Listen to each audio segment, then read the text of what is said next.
admira bastante, respeita, pela qual a gente nutre uma amizade também muito grande e de muitos anos. Colega de oração, eu ia falar colega de todão, né? Tomamos muito Todd no Alto da Lapa. Pessoa de grande valor. Eu começo, então, fazendo uma breve apresentação e, antes de tudo, também agradecendo a presença de todas as pessoas aqui presentes, de modo especial, um agradecimento à professora Sabrina, coordenadora do nosso curso de enfermagem. Professora Sabrina, se quiser dar as boas-vindas para o professor Hilário, por favor. Oi, professor. Seja muito bem-vindo à Unilins. Com grande satisfação que a gente recebe, né? Muito bem sugerido pelo professor Leonides. Então, te agradeço aí por ter disponibilizado um pouquinho do seu tempo, da sua agenda para estar conosco nessa noite. Então, fique bem à vontade, que seja a primeira de muitas oportunidades. Certo. Muito bem. Professor Hilário, a gente apresenta aqui um breve currículo, né, que ele me falou para mim assim, que é um breve, mas não está tão breve assim. Então, o professor Hilário ele é graduado em Filosofia, Teologia e Pedagogia, especialista em Antropologia com mestrado em Educação Indígena pela Universidade Federal de Mato Grosso e Master in Education, Tecnologias de la Educación e doutorado em Antropologia pela Universidade de Salamanca. Atualmente, o professor Hilário coordena o programa Rede de Saberes e também é coordenador da pós-graduação em Antropologia Social, além de professor da pós-graduação em Direitos Humanos, ambos na Universidade Federal de Mato Grosso do Sul. Tem também o pós-doutorado no programa de estudos pós-doutorales da UNTREF, Argentina, e é pesquisador do CNPq. Agradecemos, então, a presença do professor Hilário, que vai desenvolver para nós o tema Antropologia da Saúde. Professor Hilário, por favor, tenha bondade. Olá a todos e todas, boa noite. Prazer estar aqui com vocês. Na verdade, como disse a representante do curso também, dando as boas-vindas, que seja a primeira de muitas. Na verdade, eu já estive presencialmente em 20 anos atrás também, ministrando curso, palestra, enfim, já conheço outras viagens, uma cidade muito bonita. Só que agora a gente está online. Bom, primeiramente agradeço o convite da universidade, na pessoa do professor Leonides, que eu conheço já há muito tempo, somos companheiros de faculdade, de estudos, e dizer que esse tema é um tema bastante amplo, complexo, é um tema que a gente precisaria aqui até meia-noite, 2 da madrugada, tratando dessa temática, né?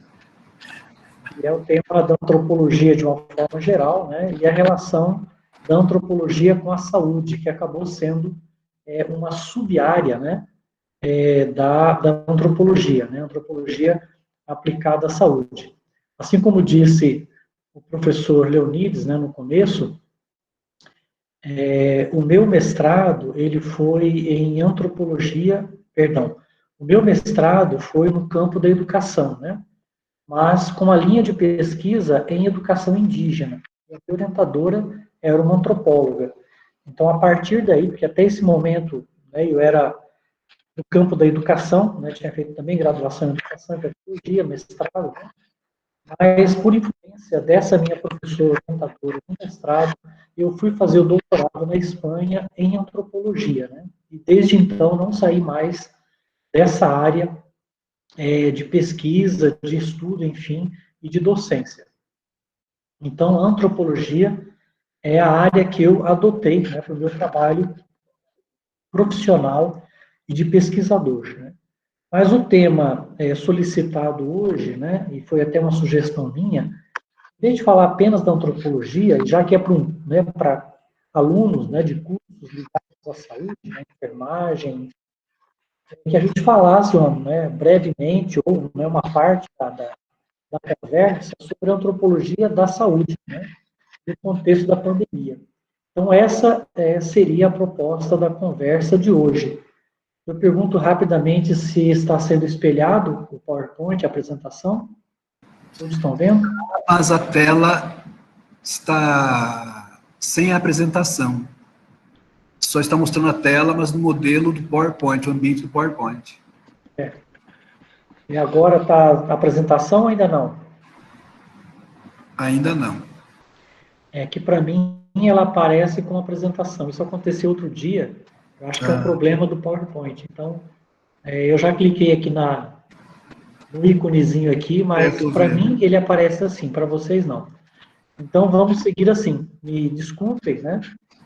Vai ser no estilo PowerPoint, com os quadros do lado, vocês vão vendo o desenvolvimento, né? Eu clico aqui no ícone da taça e para mim ele fica tela cheia, né, como se fosse a apresentação. Para vocês não, certo? Não. Tá. Por exemplo, agora eu já mudei de slide. Para vocês não mudou, não é isso? Não. Então é problema aqui. Agora mudou. Isso. Então tá bom. Então, o nosso tema, né, antropologia da saúde, no finalzinho eu comento algo do contexto da pandemia, até porque estamos inseridos, né, nesse contexto. A data de hoje, do lado aqui, é uma arte, né, com uma manifestação que houve no ano passado ainda, de várias lideranças indígenas solicitando, né, saúde, preservar a vida dos anciãos, né, vacina, enfim. Algumas estão na língua indígena, outras estão na língua portuguesa. Apenas para vocês acompanharem, né, esse quadro que foi uma montagem do ano passado. Bom, como introdução, então, tanto a antropologia quanto a saúde, né, são duas ciências com suas particularidades históricas, porém, com muitos elementos em comum, né? A medicina, particularidade histórica, né, como ciência, ela tem origem lá na Grécia Antiga, então é uma das ciências mais antigas do Ocidente, né, a medicina. A antropologia, por sua vez, é uma das ciências mais jovens, né, do Ocidente. Né. Ela tem origem apenas em meados do século XIX, ou seja, ainda não fez nem 200 anos, né, a ciência da antropologia, muito recente. E ela nasce em pleno período colonial. O que a antropologia é? Se a gente pegar a palavra, né, como ela é escrita, a sua acepção, anthropos, ser humano, geologia, logos, estudo, né, tentativa de compreensão. Então, de maneira, né, geral, a antropologia seria muito pretensiosa, porque ela pretende compreender o ser humano. Claro que isso é muito abrangente. Então, nós temos outras ciências, por exemplo, a história, né, que procura compreender a trajetória dos seres humanos, né? A psicologia, que procura compreender, né, a mente, o comportamento dos seres humanos, a sociologia, que pretende compreender as relações dos seres humanos enquanto sociedade, por aí vai. Né? São as várias áreas das ciências humanas, né? Dentre elas, por exemplo, a economia, né, a arquitetura, que é outra ciência humana. No caso da antropologia, ela pretende compreender um aspecto, né, dos seres humanos, que é a sua dimensão cultural, ou a dimensão cultural das relações e da vida humana. Porque todos nós estamos imersos na cultura. Existe uma metáfora que diz, né, que a cultura é para nós aquilo que a água é para os peixes. Né? O peixe sem a água, ele não vive. Porém, ao mesmo tempo, ele não tem noção de que ele está rodeado, né, pela água. Assim somos nós. Nós estamos imersos na cultura, como o peixe está imerso na água. E quase sempre nós não temos noção da importância da cultura nas nossas vidas. E eu faço agora algumas afirmações, né, muito fortes. Né? Nós, seres humanos, nós somos seres de cultura. Então, quando nós ouvíamos, né, aí no interior de São Paulo, eu digo isso para meus pais, né, são de Lins, né, meu pai é de Lins, a minha mãe, desculpa, Meu pai é de Penápolis, né, que é pertinho daí de Lins, né, e a minha mãe um pouco mais para o sul do estado. Então, no interior do estado de São Paulo, próximo de vocês, antigamente, né, algumas décadas atrás, era comum, né, ouvir uma pessoa da cidade falar de um lavrador, de um camponês, dizer assim, aquele cara lá é uma pessoa sem cultura. Por que ele é sem cultura? É porque ele é analfabeto, vive no mato, na roça. Cara sem cultura. Quantos de nós já ouviu essa expressão? E, na verdade, além de preconceituosa, ela é completamente equivocada. Por quê? Porque todos os seres humanos, de alguma forma, têm cultura, participam da cultura de seu povo. Então, não existe nenhum ser humano sem cultura. No caso desse exemplo anterior, da pessoa que era da roça, trabalhava no café, por exemplo, nos cafezais, na região de Lins, de Penápolis, Promissão, Birigui, tinha muitos cafezais nessa área, né? Essas pessoas, ali nos anos 40, 50, 60, quando meus avós trabalhavam aí, né, não eram pessoas sem cultura. Elas não tinham a cultura letrada, né, a cultura dos livros, a cultura da escola. Mas quanta cultura essas pessoas possuíam, ou possuem, as que estão vivas ainda. Né, meus pais estão vivos, né, meus avós já faleceram. Mas quanta cultura, quantas histórias eles tinham, né? Somente o fato, mais importante, né, de saber trabalhar no campo, de entender o ritmo da natureza, o tempo da chuva, o tempo da seca, o tempo de semear, de colher, quanta sabedoria, quantos conhecimentos esses nossos avós tinham. Né?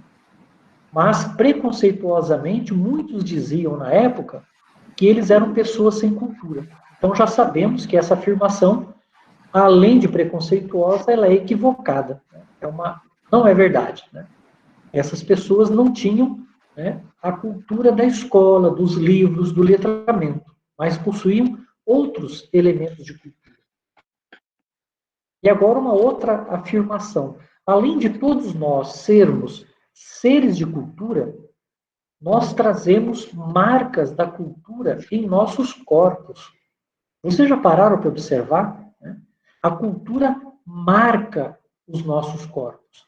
E aqui essas marcas não são marcas de nascença. Aí não, aí é marca biológica. Né?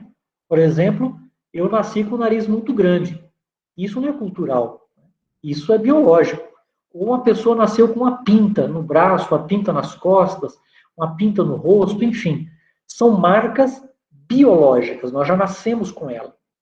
Além dessas, todas as demais marcas que nós temos, enquanto eu falo, se vocês quiserem, né, estão com a câmera fechada, vocês podem olhar no corpo de vocês. Né? Todas as demais marcas com as quais vocês não nasceram são marcas culturais.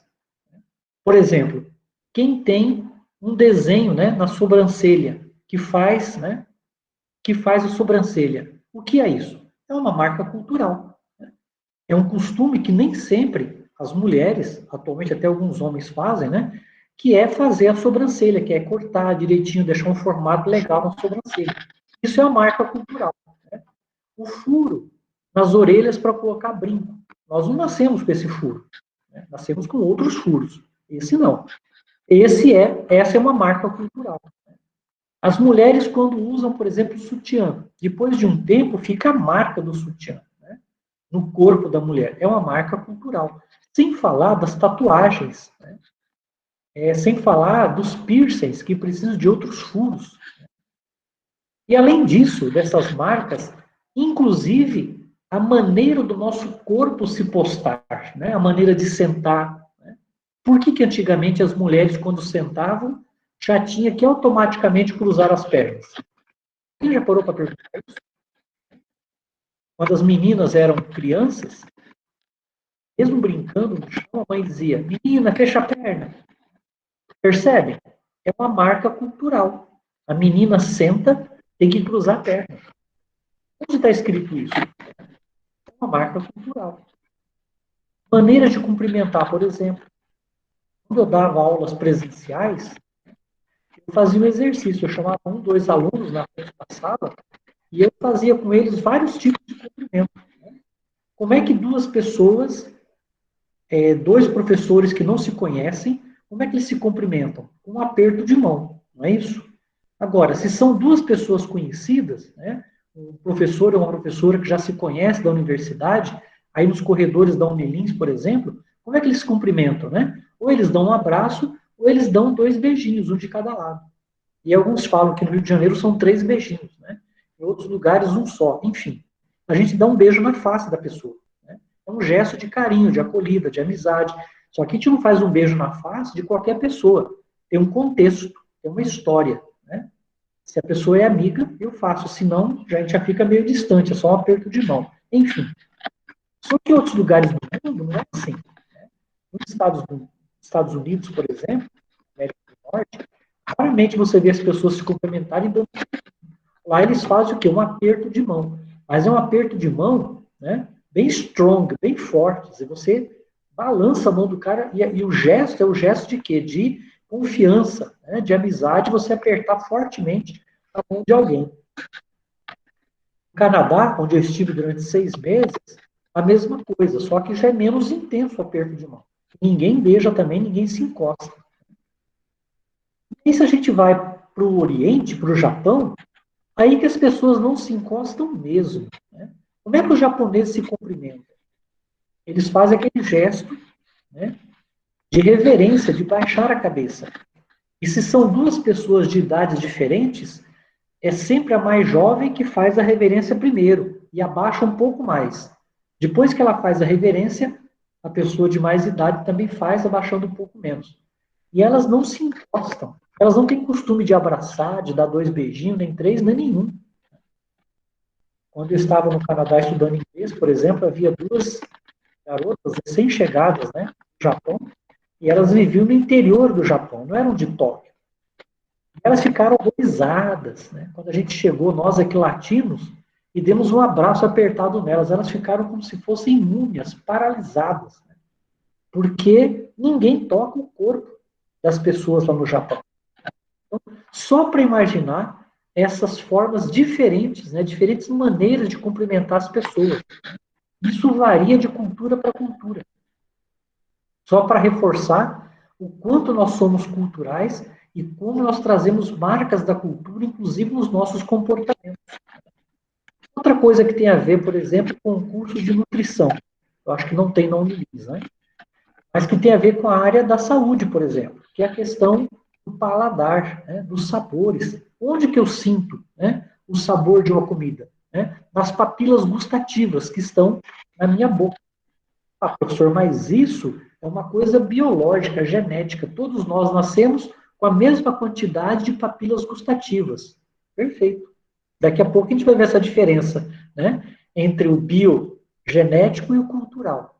Porém, existem, né, nas culturas uma educação do paladar. Vocês já ouviram isso? Educação dos sabores. Né? Tem uma região que gosta de comida mais apimentada, outras não. Comidas mais quentes, outras não, né? Porque o paladar também ele é educado culturalmente. Vocês já pararam para pensar nisso? É uma educação cultural do nosso paladar. Por exemplo, pegue uma criança nossa e leve para o México ou para Taiwan para comer uma comida apimentada no México ou em Taiwan. Vai se horrorizar. Tem tantas crianças no México e no Taiwan, elas já crescem comendo comidas apimentadas, que nós aqui, inclusive, eu não aguentaria comer. Mas como? Se as papilas gustativas, geneticamente, né, biologicamente, são as mesmas dos seres humanos. Porque desde criança, eles foram acostumados, né, a comer comidas apimentadas. Quem de vocês já experimentou tomar chimarrão dos gaúchos? Mas aquele chimarrão original, fervendo na bomba, né, bem quente. A térmica fervendo. Não tive a oportunidade ainda não, professor. Eu tinha um grande amigo aqui na Universidade Católica, que ele já faleceu, infelizmente, né, professor Antônio Brandi, e eu sempre viajava com ele, né? E eu adorava chimarrão, mas era quase sempre a mesma coisa. O primeiro gole que eu ia dar no chimarrão, eu queimava a minha boca, né? O lábio, o céu da boca, e saía lágrimas dos meus olhos, porque eu não estava acostumado. E ele pegava, né, a cuia do chimarrão tomava como se nada tivesse acontecendo, como se fosse um chazinho, no mínimo morno, né? E ele tomava. Por quê? Né? Se a língua é a mesma e as papilas gustativas são a mesma, né? As mesmas. Porque ele, como um bom gaúcho, né? Desde criança, ele tomava chimarrão com aquela água pegando fogo, pelando, né? E ele acostumou com isso. E eu não. Então, mesmo que eu adorasse, ainda adoro tomar chimarrão, mas quando eu estou do lado, né, de um gaúcho, né, original, e ele coloca direto, né, da garrafa térmica, água benzer fervendo, né, para tomar o chimarrão, o primeiro gole meu é fatal, né, escorre a água dos olhos. Por quê? Porque eu não estou acostumado com aquela água tão quente.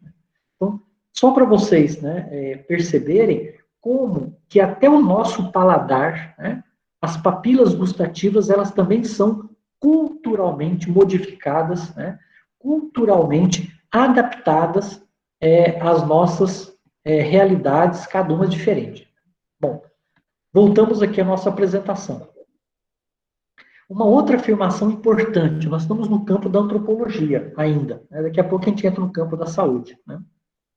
A cultura não é inata. Então, aquilo que eu falei em relação às marcas culturais, né? As marcas com as quais eu já nasci, tudo bem, isso é genético, é do sangue. Porém, a cultura não é inata, ela é construída.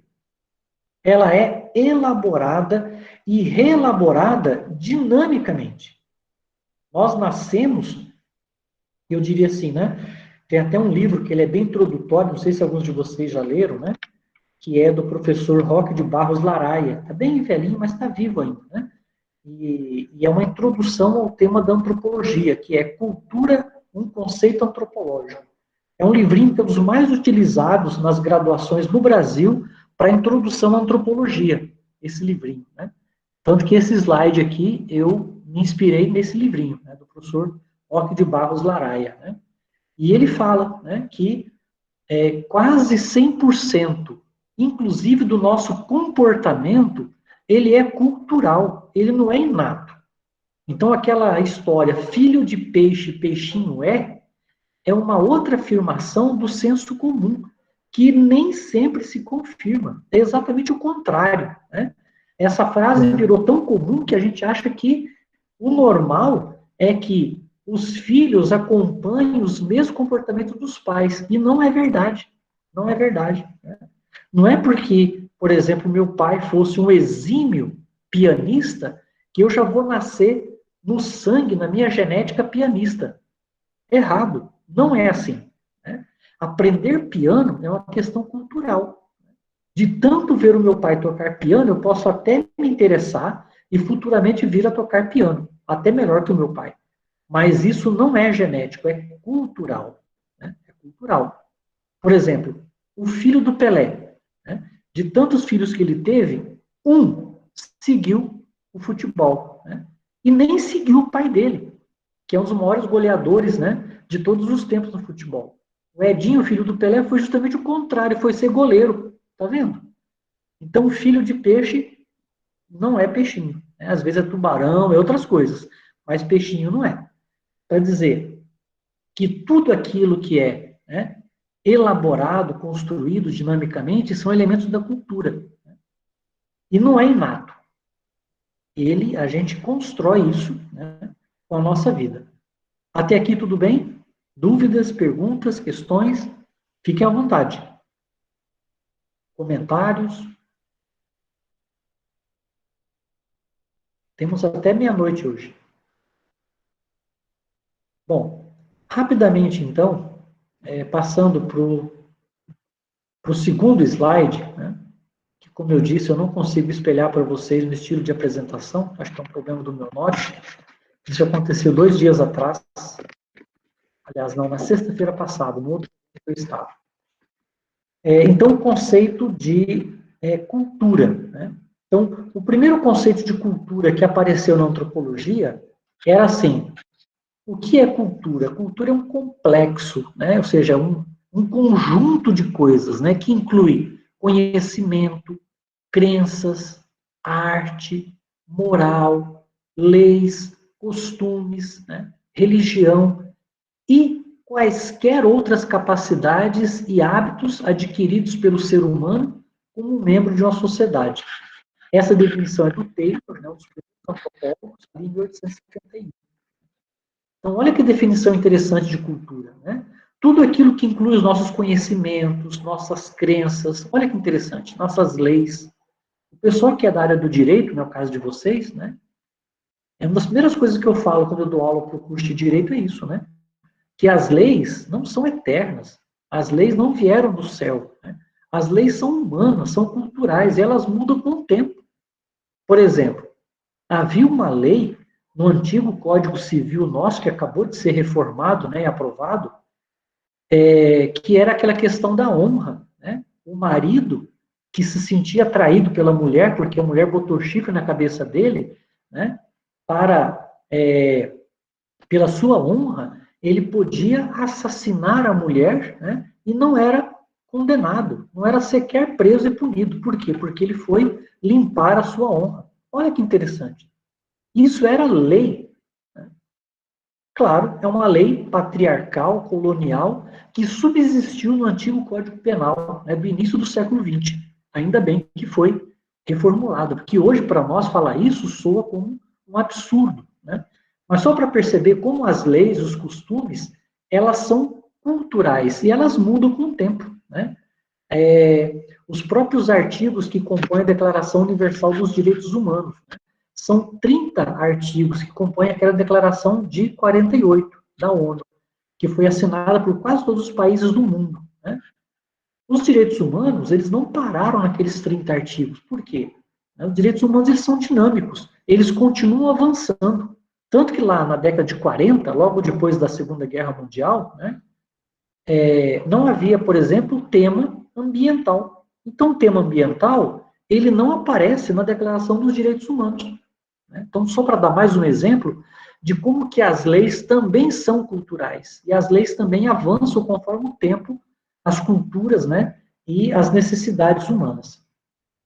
Uma outra definição de cultura mais teórica, mais elaborada e mais atual, né, da Stratton, que é uma antropóloga inglesa, né, fala que cultura são sistemas de ideias, né, ideias compartilhadas, sistemas de conceitos e regras, e também significados, né, que estão subjacentes, que subjazem, mas também que são expressos nas maneiras como os seres humanos, né, vivem.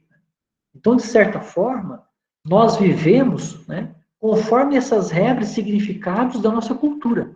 Só que nem sempre a gente tem noção disso. Né? A gente vive quase que formatados, né, pela nossa cultura. É como se nós fôssemos o hardware, né, e a cultura fosse o software. Né? O software que vai formatar, né, a nossa vivência, a nossa convivência em sociedade. Olha que interessante. Né? A qualquer momento vocês podem interromper, ok? E fazer perguntas, enfim, tem a técnica ali de levantar a mão, né, no Google Meet, fique à vontade, tá bom? Tanto alunos quanto professores, né, que quiserem perguntar, ok? Bom, entrando já um pouquinho, né, ainda na introdução, mas no tema da antropologia da saúde, como eu disse, ela é uma sub-área da antropologia, né?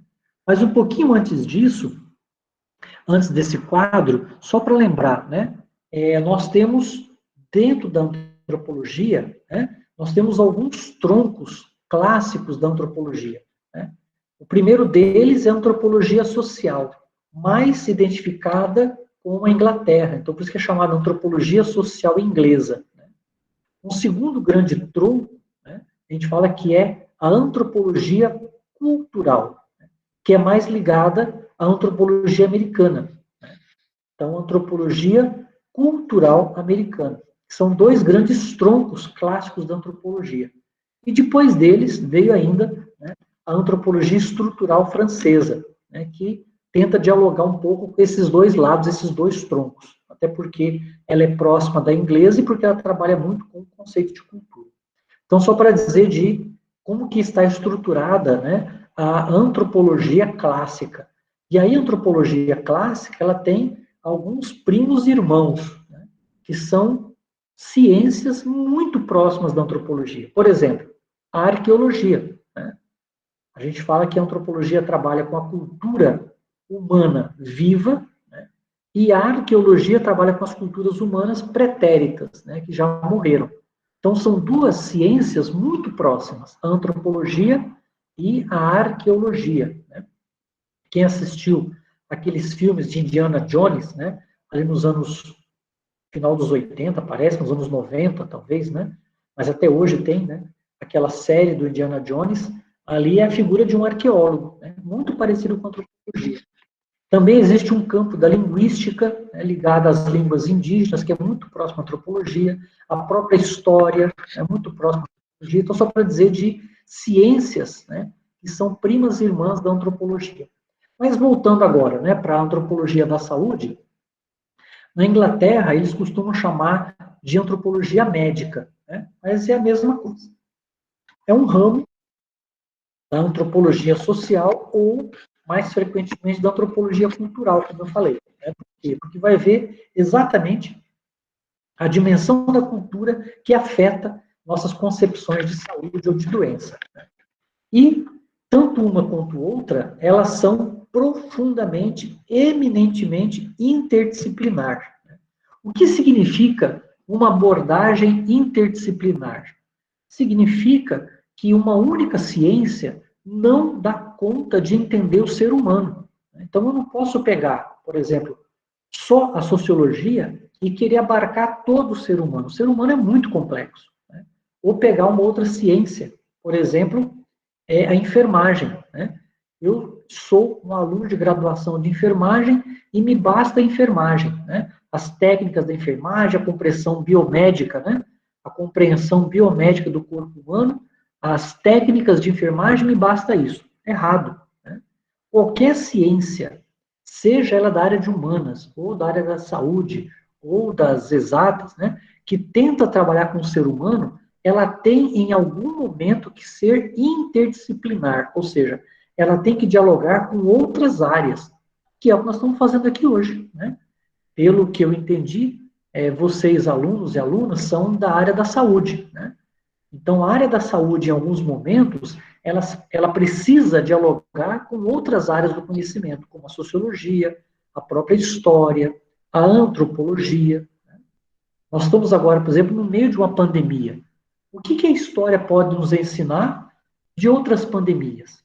Ou da maior pandemia de todos os tempos, aquela que aconteceu exatamente 100 anos atrás, em 1919, chamada gripe espanhola. O que a história pode nos ensinar para quem é da área da saúde? Né? Então, olha como é importante a abordagem interdisciplinar. Né? A gente está aberto para outras visões além da minha área de conhecimento. O professor Leonides, por exemplo, ele é da área da educação. Né? Mas a própria tese dele transita entre a educação e a filosofia. Né? Faz um diálogo profundo ali. Por quê? Porque uma única ciência, volto a dizer, ela não consegue abarcar todo o ser humano. Ela precisa dialogar com outras áreas do conhecimento. Nesse caso concreto da antropologia da saúde, a antropologia ajuda para uma abordagem qualitativa da área da saúde. Por quê? Porque geralmente na saúde a gente é muito objetivo, né? É o indivíduo que conta, é a pessoa, são, né, as suas partes objetivas do seu corpo que contam. E a antropologia vai dizer, ótimo, mas também existe uma dimensão coletiva, né? Existe uma dimensão cultural nesse corpo, existem marcas de cultura nesse corpo. Não é só o aspecto biofísico, que é o que eu vou dizer agora na sequência. Né? Então, o conhecimento de temas saúde e doença é pautado pelo princípio da universalidade. O que significa isso? Né? Que todos os corpos humanos, em geral, salvo raras exceções, são iguais. São iguais em toda a humanidade. Né? Todos têm 2 ouvidos, né? 2 orelhas, uma narina com 2 furos, uma boca, 2 olhos. Né? Todos têm a mesma carga genética, com pequenas variações mínimas. Né? Então, isso é universal. Né? O corpo, ele traz com ele elementos comuns aos indivíduos de todos os tempos, todas as sociedades, né? Quando o tema é a diversidade, as ciências da saúde não conseguem explicar fatores ligados às concepções de saúde e doença, o que é normal, o que é anormal, nas quais se destacam a diversidade e a diferença. Então, quando entram esses outros elementos, aí a ciência da saúde, ou as ciências da saúde, elas não conseguem explicar. E aí tem que lançar mão de outras ciências, de outras explicações, de outras abordagens, né? Então, de um lado, nós temos o corpo humano, que tem uma anatomia, e tem uma fisiologia que é universal. Por exemplo, o coração humano, ele funciona dessa forma, né, desde sempre. E se a gente pesquisar hoje em toda a humanidade, como eu disse, salvo raríssimas exceções de quem já tem alguma coisa congênita ou algum problema coronário, né? Mas os corações funcionam da mesma forma, com batidas, né, rítmicas, tantas batidas por minuto e assim por diante, se o sujeito é, claro, saudável, né? Então, essa anatomia e essa fisiologia do corpo humano, elas são universais, elas são iguais para todos os seres humanos. É ou não é verdade? Tanto que o curso de medicina, né, ela possui práticas, né, que são semelhantes em muitos lugares do mundo, né? Protocolos que são muito parecidos. Basta ver agora a questão da Covid, né? A OMS, a Organização Mundial da Saúde, ela lançou, né, alguns protocolos ligados à Covid. Protocolos que foram adotados, né, em todos os países. Por quê? Porque o corpo humano, né, esse aspecto da fisiologia, da anatomia, eles são iguais, né, são universais. Porém, por outro lado, a maneira como as diferentes sociedades concebem um corpo humano, os cuidados que dispensam a ele, os limites que estabelecem entre o que é normal e anormal, assim como as maneiras e as regras como cada comunidade estabelece para as variadas concepções do corpo, cada elemento desse varia de cultura para cultura. Por exemplo, não está aqui no slide. Por exemplo, se é uma coisa que é universal e que é comum a todos nós, é o nascimento. Sim ou não? Todos nós nascemos.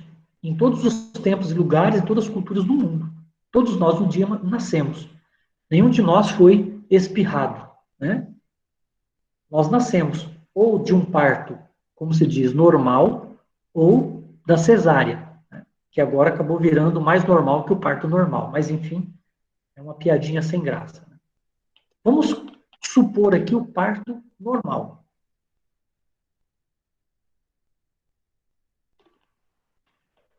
Nada mais comum para a humanidade do que o ato de nascer. É ou não é verdade? Né? Se nós temos a anatomia e a fisiologia que é igual para todo mundo, o ato de nascer, né, deveria ser igual para todo mundo.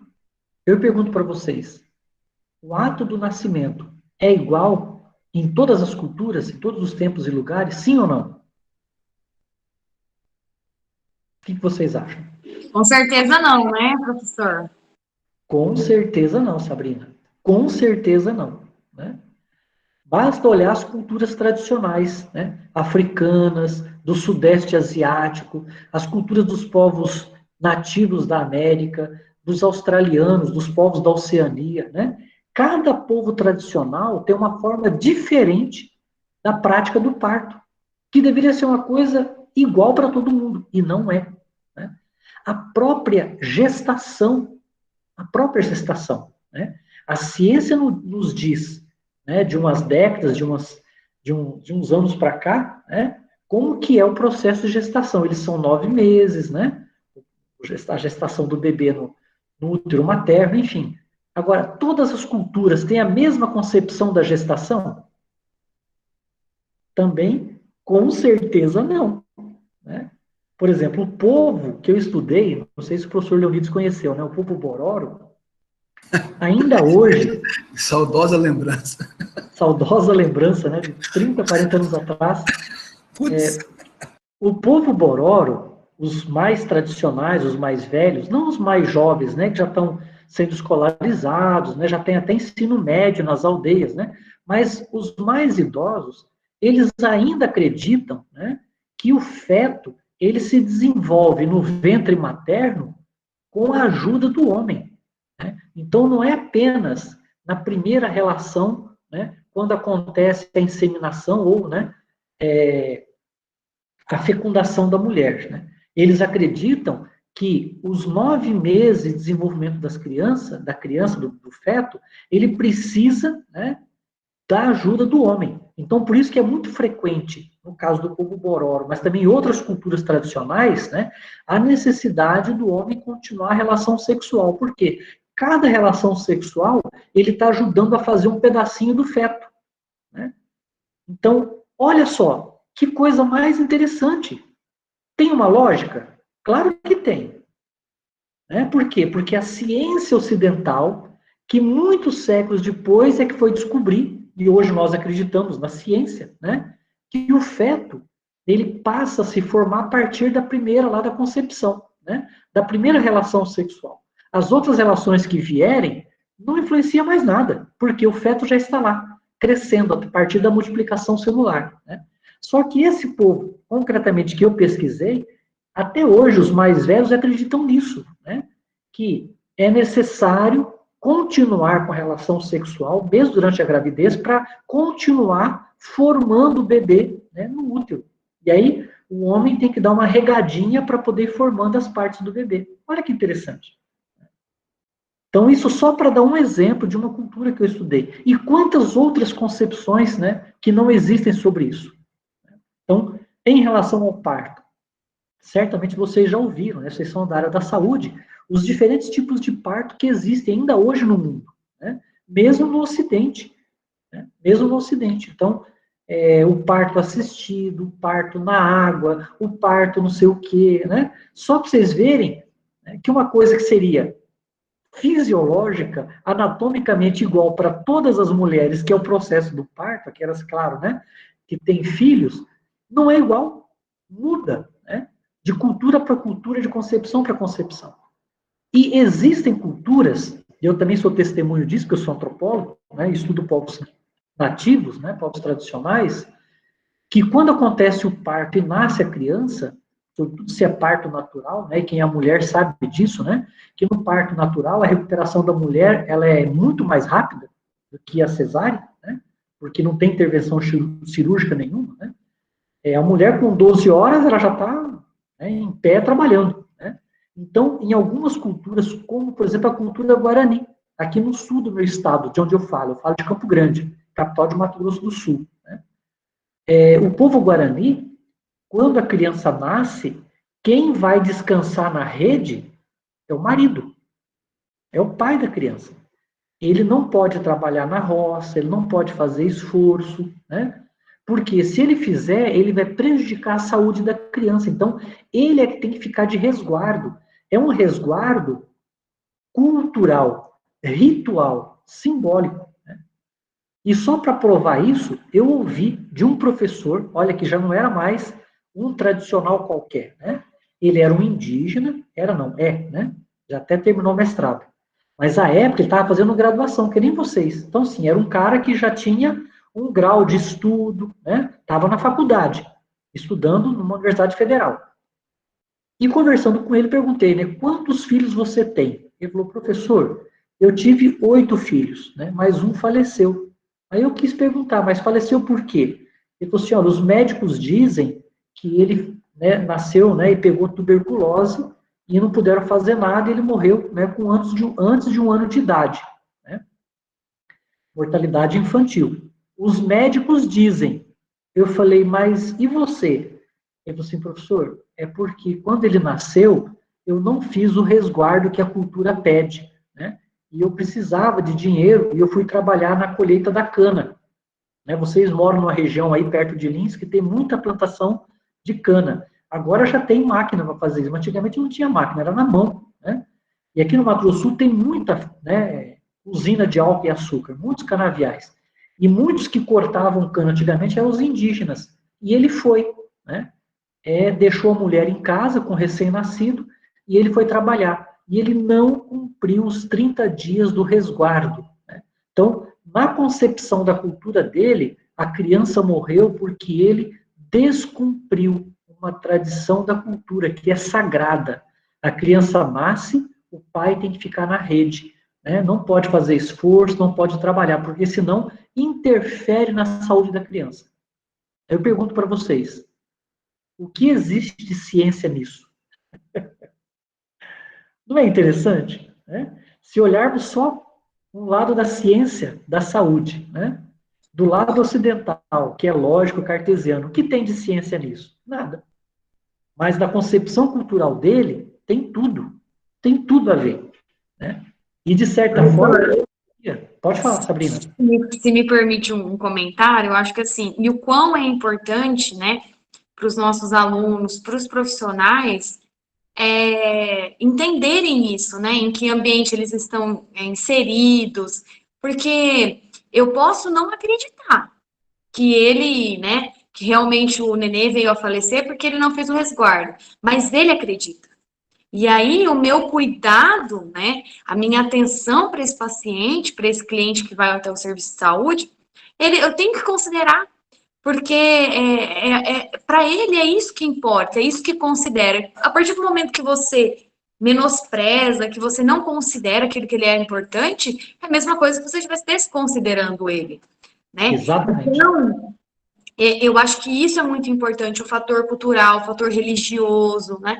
E muitas vezes, talvez por a gente estar numa sociedade globalizada, que todo mundo tem as mesmas culturas, a gente não imagina essas diversas exemplos que vocês nos deu, né? Porque a gente não está inserido, a gente está inserido num momento aqui numa comunidade onde todo mundo vive aí, vamos colocar entre aspas, no mesmo molde, no mesmo padrão, né? E aí, quando a gente vê uma coisa dessa, parece uma coisa absurda, né? Uma coisa que está fora da nossa realidade. Eu já vi colegas que chegam a receber pacientes que não querem de uma determinada religião, que tem determinado tipo de comportamento. Então, assim, olha, não tem proteína, tá tendo problemas de saúde por déficit de proteína.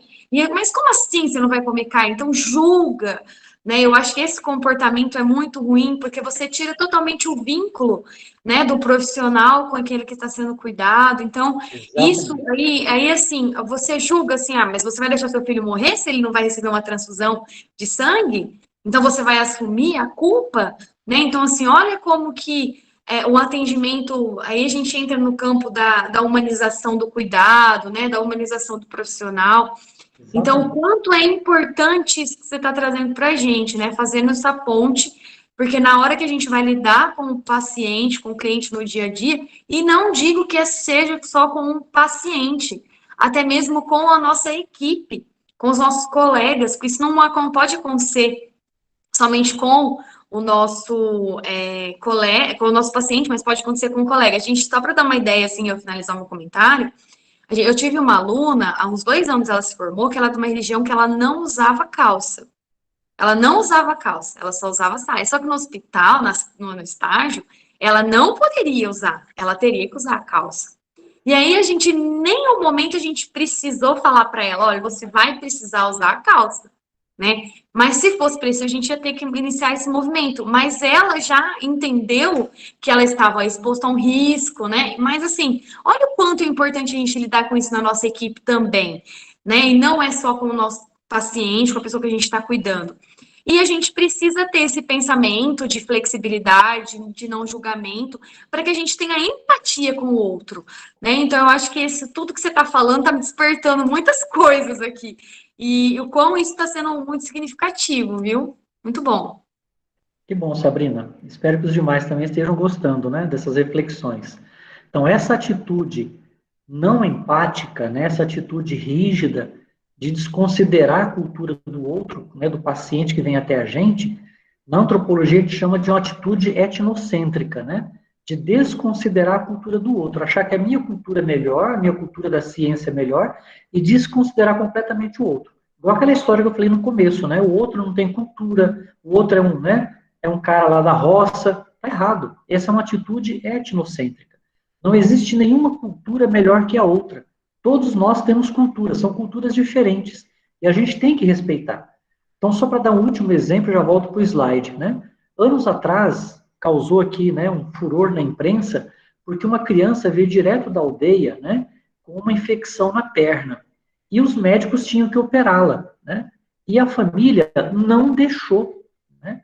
A família queria pegar a criança e levar de volta para a aldeia. E os médicos diziam, mas se levar de volta, ela vai morrer. Ela falou assim, não, o senhor não vai operar antes do Nhanderu, né, o xamã, o sacerdote, fazer uma bênção nele. E ficou aquele conflito, 2, 3 dias, aí a imprensa ficou sabendo, entrou no meio, né? Até que os médicos, olha a inteligência, né, dos médicos, né, os enfermeiros, assim, por que não chama, então, o rezador, né, o Nhanderu, para vir aqui fazer uma bênção nele? Dito e feito, pagaram a passagem, o rezador, né, que é o sacerdote deles, né, veio no hospital, fez o ritual lá uma meia hora, né, com aquela cabacinha dele, né, o maracá, abençoou o menino, os médicos foram e fizeram a cirurgia. Pronto! Tá vendo o diálogo da cultura? Né? Basta respeitar. Então, quem acredita, né, isso tem uma relação, saúde e doença, tem uma relação muito forte com a cultura. Então, não é só a ciência, né, nesse caso, que resolve. A gente tem que respeitar, né, essa dimensão da cultura. Mas avançando aqui no nosso slide, né, duas coisas que a gente coloca, né? O fato, que é essa questão material, física, biológica, né? E a construção social, né? A doença e a saúde, né? Então, a antropologia, ela procura entender o significado que esses fenômenos assumem numa dada sociedade, né? Afinal, o que é normal e anormal numa sociedade, né? Isso depende de valores. Depende de valores, né? Décadas atrás, por exemplo, né, nos anos 60 até o começo dos anos 70, uma mulher usar calça no interior do país era um escândalo, porque calça é vestido de homem, né? É vestimenta de homem. Hoje em dia, é quase que raro ver uma mulher não usando calça, né? Como você disse agora há pouco, né? Então, como que isso muda? Então, o que é normal, o que não é normal? Né? Um homem usar cabelo comprido. Tempos atrás era um escândalo. Aí veio o movimento hippie, né, nos anos 60, pronto, virou comum. Né? Depois vieram os brincos, que na nossa cultura era uma coisa de mulher. Hoje, quantos jovens, homens, senhores, velhos, usam brinco? Né?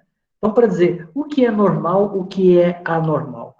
Tudo isso, né, depende de valores, e os valores mudam conforme a sociedade, conforme a cultura. Né? A realidade é entendida como uma construção social, na qual o fato concreto, nesse caso aqui a doença, ela só existe a partir de uma ordem simbólica, né? Se naquela sociedade for possível ser pensada como tal. Né? Então, a doença é uma coisa normal? Não, ela é anormal. Esse anormal depende do conceito cultural daquela sociedade. Assim, busca-se compreender o sentido dos fenômenos sociais e interpretá-los, e não simplesmente constatar a sua existência. Então, essa pessoa aqui está com uma doença, mas espera aí, né, de onde que veio essa doença? Ou alguém pergunta, por que eu tive que ter essa doença agora? Né? Sobretudo em contextos de pandemia. Né? Por que que uns pegam, outros não? Por que uns pegam e vão a óbito e outros não? Por que eu? Né? Então, todas as sociedades, elas têm explicações para os ciclos de saúde e de doença. Então, volto a dizer, saúde e doença não têm a mesma explicação como tem, por exemplo, o aspecto biofísico, né? Biológico, né? De cada pessoa, de cada corpo humano. Né? O aspecto fisiológico não tem. A saúde e a doença têm explicação para cada cultura.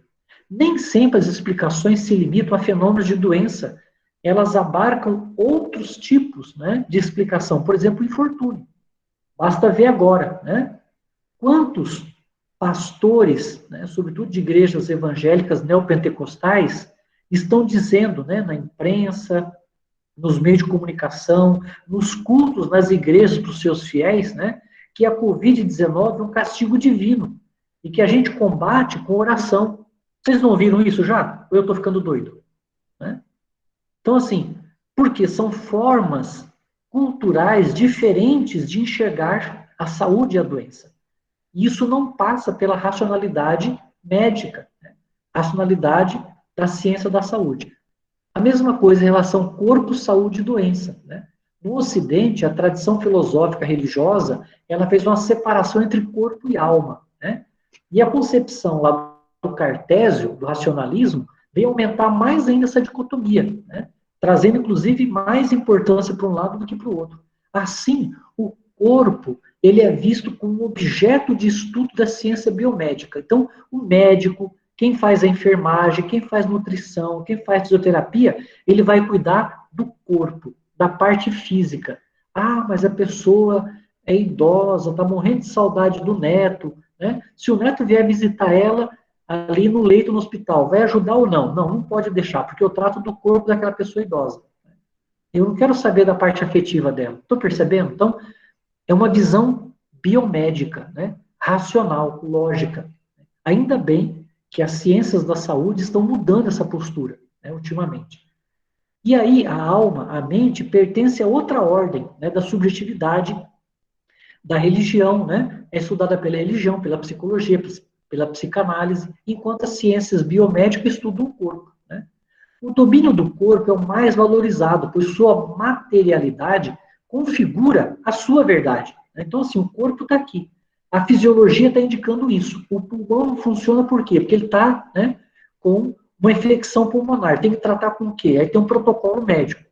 E aí não tem nenhuma relação, né, com a questão cultural, que essa pessoa, né, ingeriu muita fumaça, ou que ela foi fumante, enfim. São vários elementos culturais que podem ter ocasionado isso, né? Dessa forma, já concluindo esse slide, tudo que não pode ser materializado, quantificado, isolado e universalizado é tido como subjetivo. E aí havia, né, uma tendência antes de não dar valor a isso. Por quê? Porque não constitui realidade de fato, né? A universalidade do corpo é a premissa básica dessa análise. O corpo é o que vai além do corpo não me interessa. E aí a antropologia vem trazer exatamente o outro lado, né? A diversidade ela é percebida sob o prisma, né, do patológico, da ignorância, do atraso cultural. E a antropologia vai dizer, não, né? A diversidade ela faz parte da concepção de corpo, saúde e doença. Por quê? Porque cada sociedade apresenta formas específicas de conceber e de se relacionar com o corpo, né? Veja esse slide, por exemplo, né?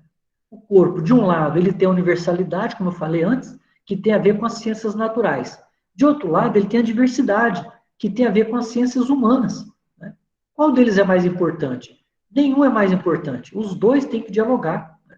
O corpo ele pode ser separado internamente em órgãos, sistemas, relações funcionais, né? Fígado, rim, coração, nervo, sistema circulatório, reprodutor e outros. Cada um encarregado de atividades identificáveis. Vocês estudam isso todo dia na universidade.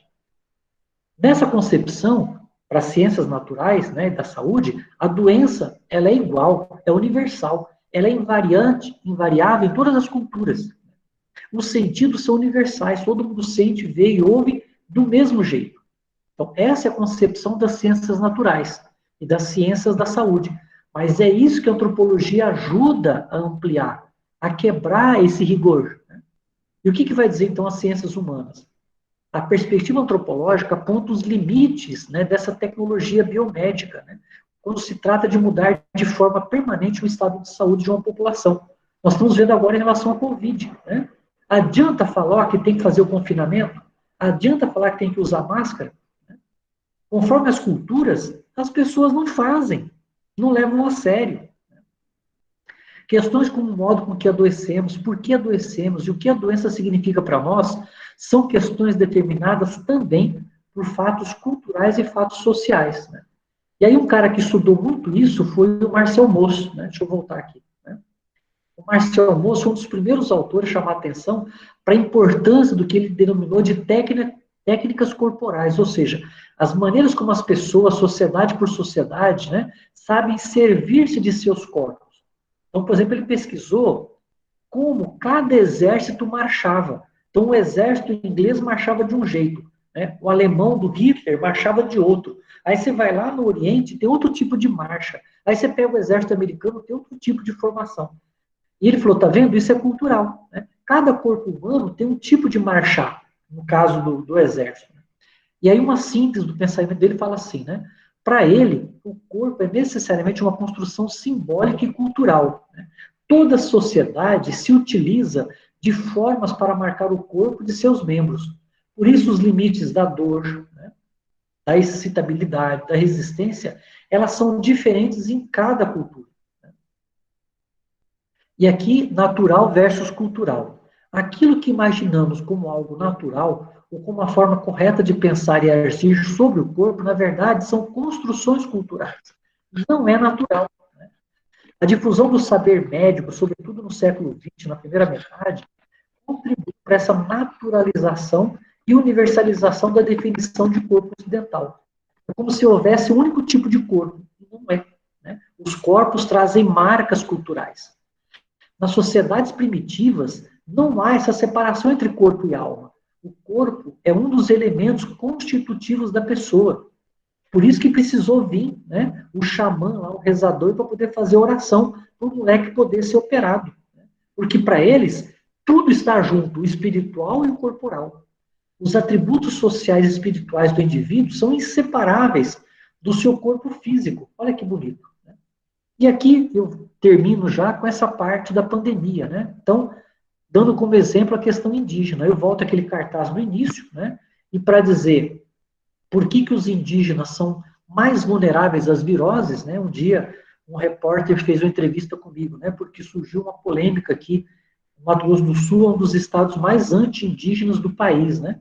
E aí muitos foram nas redes sociais criticando por que os indígenas tinham que ser população prioritária para vacinação, né? Esses índios são tudo preguiçosos, vagabundo, pinguço, né? E aí o repórter perguntou, professor, por que o índio é prioritário? Eu preciso saber para explicar, né, nas redes sociais, no jornal, enfim. Eu falei, olha, basta conhecer um pouco de história, né? Os indígenas foram dizimados, muitos, milhões deles, né? Na América, sobretudo no Brasil, por quê? Por causa das doenças, né? Os indígenas, eles não têm os mesmos anticorpos que nós. Então, uma simples doença, por exemplo, uma gripe, uma tuberculose, que é uma doença facilmente tratável, né?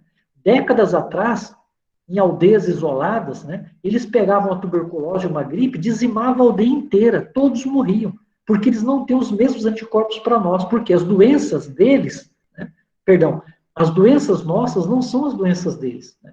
Então, isso os afeta profundamente. Além de que eles vivem em sociedade, então é muito mais difícil falar em isolamento social para os indígenas do que para nós. Então, por essas questões históricas, biológicas e genéticas, né, é que eles precisam dessa prioridade. E por isso que eles estão sendo vacinados. Né?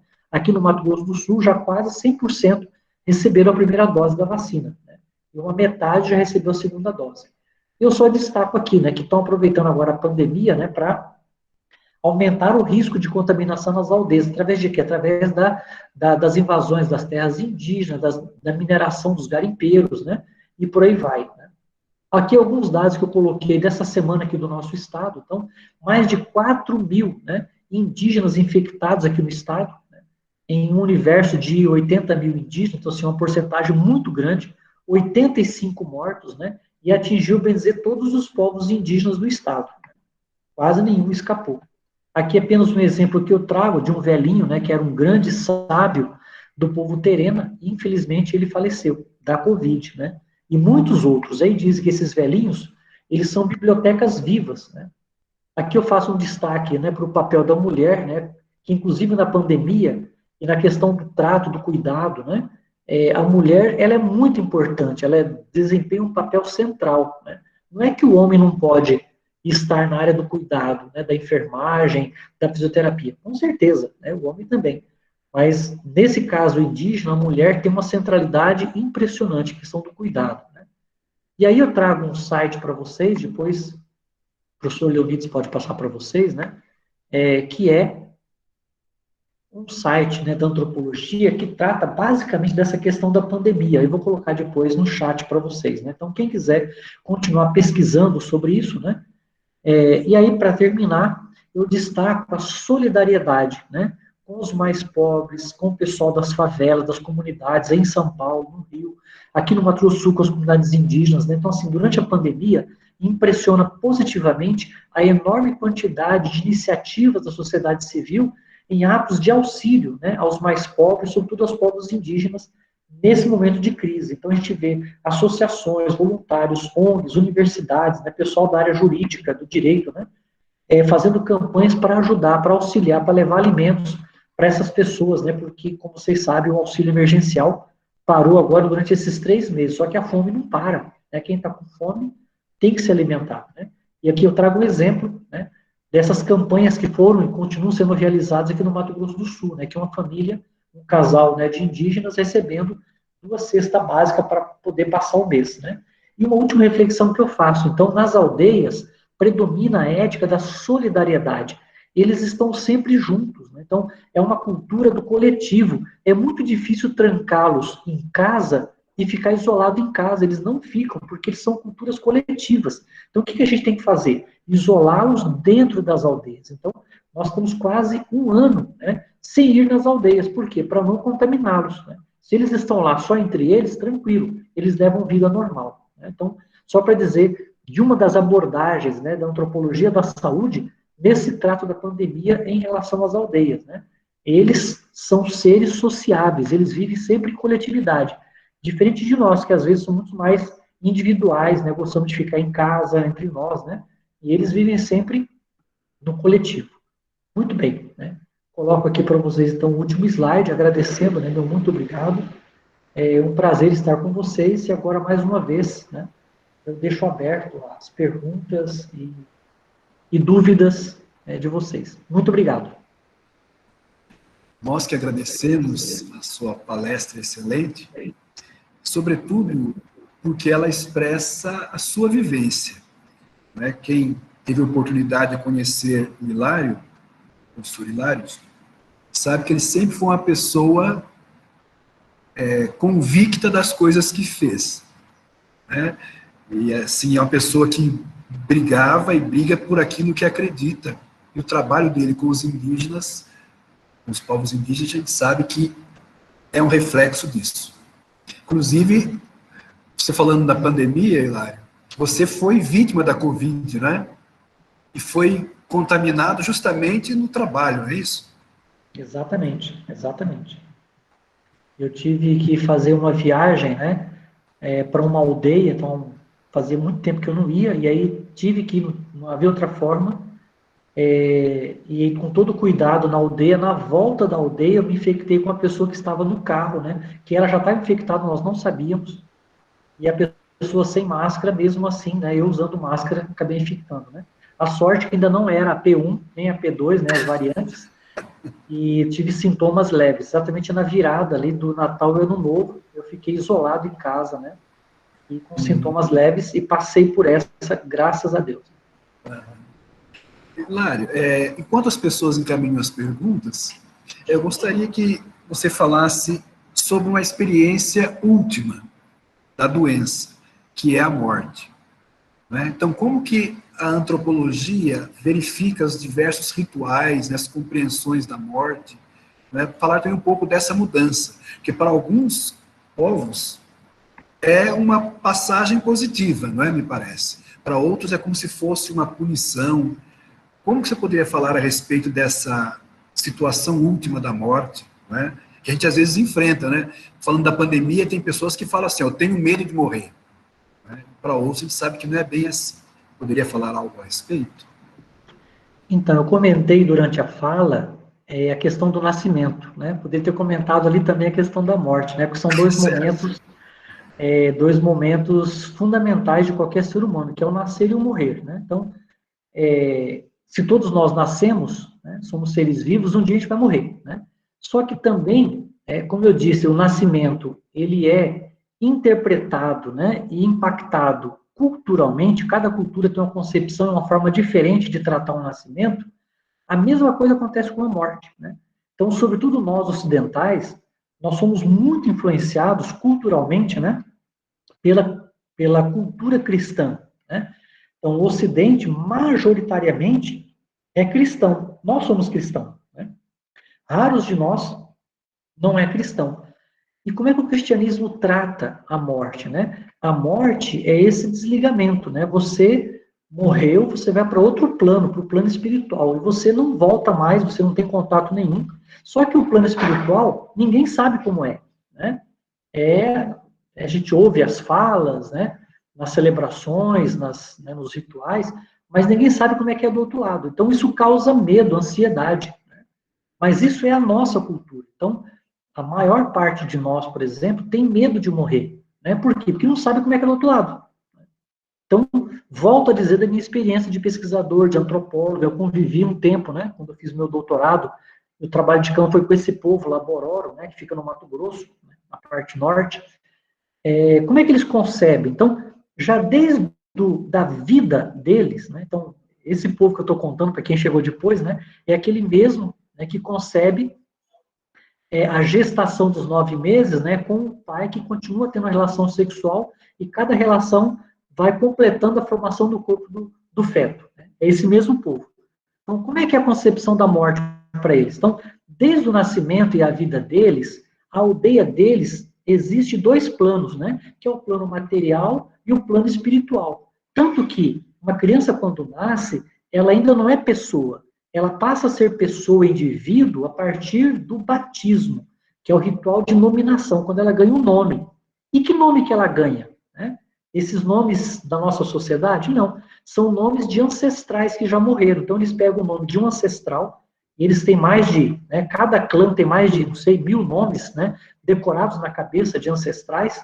Tem um padre amigo nosso, padre Uchoa, fez um dicionário só de nomes, né, de cada clã Bororo. Incrível o trabalho que ele fez, né? Mas, enfim, eles pegam o nome de um ancestral que já morreu e colocam nessa criança. Então, essa criança é um representante desse ancestral nesse plano, né? Mas o outro plano, que é o plano espiritual da aldeia, inclusive existe uma mesma aldeia com os mesmos clãs, só no outro nível, que a gente não vê. Eles também não vê, né? Só o pajé, o bari, né, que é o sacerdote deles, que vê esse segundo plano. Então, quando alguém morre, o ritual mais importante deles é o ritual da morte. Eles não têm medo de morrer. Né? Aliás, quando morre, a aldeia inteira, todas as parentelas, inclusive parentes de outras aldeias, eles vêm e ficam lá um tempo gigantesco celebrando aquela morte. Porque a morte é para ser celebrada. E quanto melhor você celebra, melhor essa passagem, né, para o outro plano. E eles celebram isso, inclusive, com alimento, com festa, com rituais, noites inteiras. Eu sei porque eu vi, né? Eu fiquei nessa aldeia um tempo lá e passava as madrugadas nos rituais. Claro que dava 1h da manhã, eu não conseguia ficar mais, eu dormia. Aí eu acordava às 4, 4h30 e acompanhava o ritmo deles, né? Mas é impressionante a relação que eles têm com a morte, que não é a nossa, de medo. Né? É uma outra relação. Não significa que eles são kamikaze japoneses que vão atrás da morte, não é assim, né? Como se fosse um suicídio, não. É uma relação diferente. Eles não têm medo, porque é apenas uma passagem de plano. E eles continuam convivendo com os ancestrais. Né? Quando vão fazer uma caçada, os ancestrais são invocados. Quando eles vão na mata, os ancestrais são invocados. Então, é uma relação muito íntima com os ancestrais. No nosso caso, não. Na nossa cultura, a pessoa morre, acabou. Ela vai embora para outro plano e você acabou. Você faz uma oração e pronto. Né? Então, cada cultura tem uma concepção diferente da morte, né, que não tem essa tragicidade. E aí um outro exemplo que eu daria aqui do Mato Grosso do Sul, né, o povo Guarani, não sei se vocês já ouviram pela imprensa, eles têm o maior índice de suicídio no país, né, 3, 4 vezes a mais, né, da taxa média de suicídio no Brasil, é o povo Guarani, por N questões, mas eu vou ressaltar apenas uma questão, né, além das questões de terra, de violência, às vezes, né, do alcoolismo, enfim, né? Eles não têm essa concepção que nós temos da morte, né, do medo, do castigo, do inferno. Por quê? Na tradição cristã, católico-evangélica, de antigamente, hoje a igreja não fala mais isso, mas antigamente uma pessoa que se suicidava, a igreja ensinava que ela ia direto para o inferno. Né? Os Guarani não têm isso. Então não tem esse bloqueio, né, religioso. Para eles, assim como para o povo Bororo, a morte é apenas uma passagem, né, para uma outra vida. Então, eles não têm dificuldade, né, de chegar numa árvore, pegar uma corda e se enforcar, por qualquer motivo. Né? Então, o suicídio entre eles, né, aí, como eu disse, entram N fatores, né, de violência, a falta de território, né, medo. Né?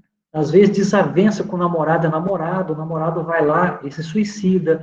Por quê? Porque a concepção de morte também desse povo é diferente. Então, voltando lá, né, sintetizando a resposta que o professor Leonides fez a pergunta, né? Cada cultura tem uma concepção diferente de morte e de relação com os mortos, né? No caso, a nossa cultura ocidental predomina, né, predomina o medo da morte. Por quê? Porque a gente não sabe o que vem depois. Mas outras culturas não têm isso, né? Então, eu dei exemplo de duas culturas aqui nativas, mas eu poderia falar, por exemplo, dos muçulmanos, né? Sobretudo os muçulmanos mais ligados ao Corão, os mais radicais, eles, é uma honra morrer, por exemplo, na guerra, né? Morrer em batalha. Por quê? Porque ele vai chegar no céu muçulmano e vai ter lá 70 virgens para eles, né? Olha só a concepção deles, né?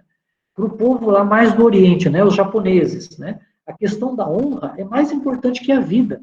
Né? Você não tem nenhuma noção de você viver desonrado. Então, para o cara não ser desonrado, ele pratica, né, o harakiri, que é a morte ritual. Né? Isso no passado de, né, algumas décadas, alguns anos atrás, né, ainda havia essa prática entre os japoneses. Só para dizer, são concepções de morte que cada cultura tem a sua. Não sei se eu respondi a contento. Sim, sim, bastante a contento. A professora Sabrina quer fazer mais alguma consideração? Oi, Léo. Acho que não, acho que eu só fazer assim, já meus comentários finais, agradecer.